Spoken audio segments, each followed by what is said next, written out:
Assalamualaikum warahmatullahi wabarakatuh. Halo semuanya, selamat datang di video kami kelompok 4 dari mata kuliah Islamic Law. Adapun isi video kami merupakan hasil dari study project kelompok kami yang mengadakan kunjungan serta wawancara langsung di Pengadilan Agama Semarang. Sebelum itu, izinkan saya untuk memperkenalkan anggota dari kelompok 4. Yang pertama ada Anak Agung Ayudya Setiawati, kemudian ada Adi Wijayanto, kemudian selanjutnya ada Christopher Tiovino Adi, dan yang terakhir ada Rizal Muhammad Saleh.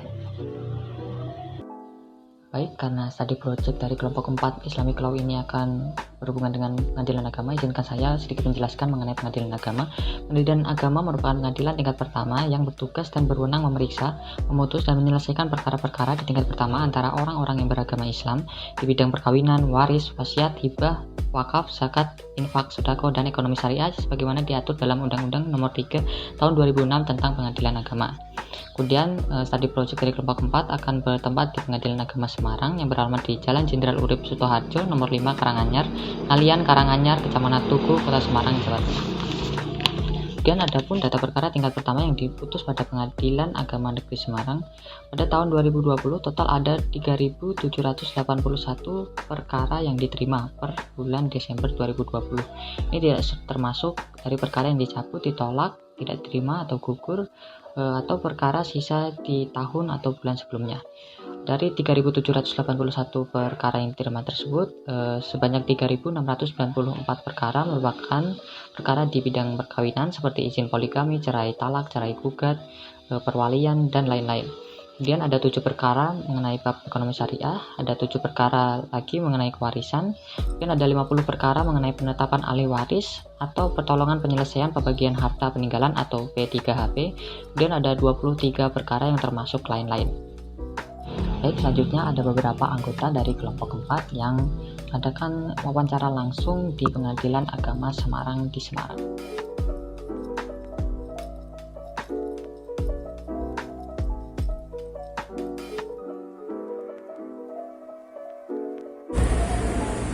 Hi, Yuris Muda. I'm from Group 4. I'm Adi. I'm Theo. I'm Dia. Today we're going to tell you about religious code of Semarang. The reason why we are here is to learn about Indonesia religious code system in general, and especially game religious code of Semarang. So, yuridiksi itu harus mengacu kepada pasal 49 ya Undang-Undang Nomor 7 tahun 1989 ya dirubah ya dengan Undang-Undang Nomor 3 tahun 2006 dirubah lagi dengan Undang-Undang Nomor 50 tahun 2009 tentang satu perkawinan ya.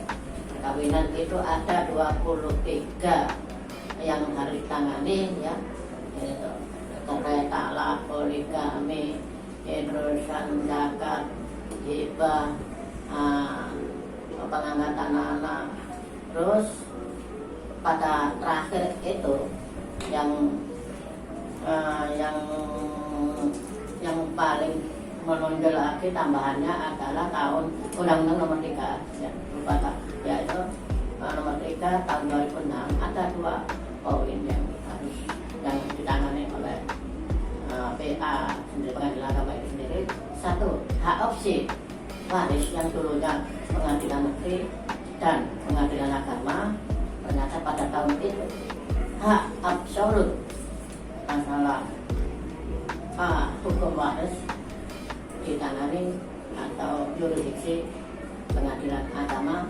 PN sudah tidak berwenang untuk menangani memutus perkara waris.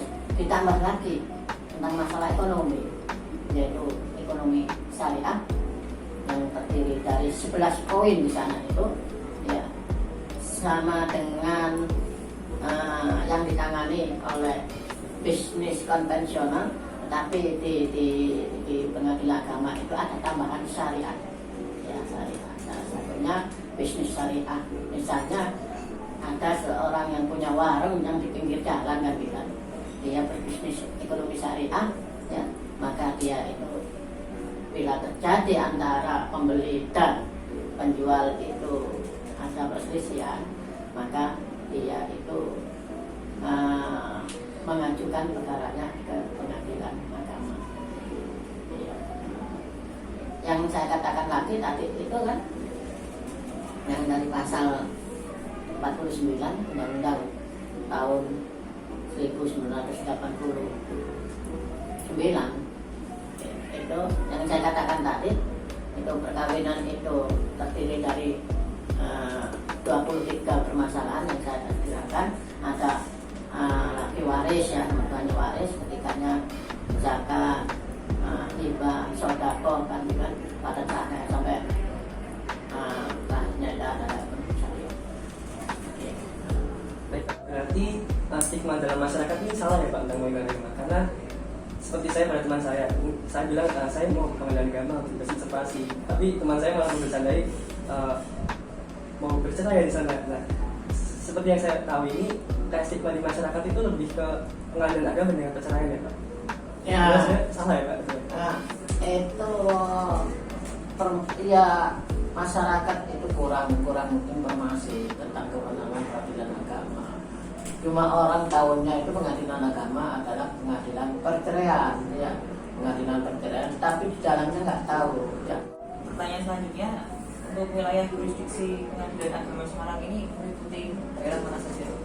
Juridiksinya ya hanya Semarang, yang meliputi beberapa kecamatan itu ya tidak bisa, artinya itu juridiksinya seperti apa itu kabupaten lain ya atau kota lain, itu bukan juridiksinya pengadilan agama Semarang. Itu malah dikatakan kalau sampai melewati kota Semarang bisa aja dikatakan tidak mempunyai, bukan juridiksinya. Bagaimana untuk statistika persebaran jumlah kasus yang ditangani oleh pengadilan agama ini? Ya kalau kita itu ya melihat statistik, apalagi saya itu sebagai seorang hakim, ya itu jangankan di waktu COVID kan bisa. Tidak adanya COVID atau sebelum timbulnya COVID, itu perkara itu selalu naik kan, selalu naik. Apalagi COVID ini memberikan dampak yang begitu orang-orang yang mengajukan cerai. Sebabnya apa? Itu banyak orang-orang yang kesulitan ekonominya, ada yang copot atau dicopot jabatannya, terusan seperti orang-orang kerja di pabrik yang di PHK, dan juga ada pengurangan penghasilan itu yang menjadikan penyebab semakin banyaknya orang-orang yang melakukan perceraian. Pertanyaan selanjutnya, bagaimana pengadilan agama, secara khusus pengadilan agama Semarang dalam menghadapi perkembangan global pada bidang teknologi? Ya, memang pengadilan agama harus mengikuti perkembangan zaman ya. Jangan sampai pengadilan agama itu tidak mengikuti, nantinya akan ketinggalan. Sekarang ini kan misalnya ya berperkara menggunakan e-court ya melalui pengajuan perkara melalui IT kan, elektronik kan begitu, dan juga litigasi kan seperti itu. Dan juga informasi sekarang ini tidak langsung orangnya hadir ya, dari rumah bisa kapanpun kan bisa. Jangankan lagi pengaduan pun sekarang ini ya ada ya melalui ya elektronik itu. Dan juga akan dikembangkan lagi itu nantinya sidang tanpa hadirnya orang, tetapi bisa aja menggunakan elektronik itu. Dari mana ada pertanyaan lagi?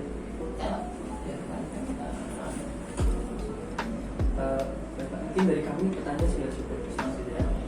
Kami berterima kasih Pak untuk kesempatannya dapat mewawancari Bapak secara langsung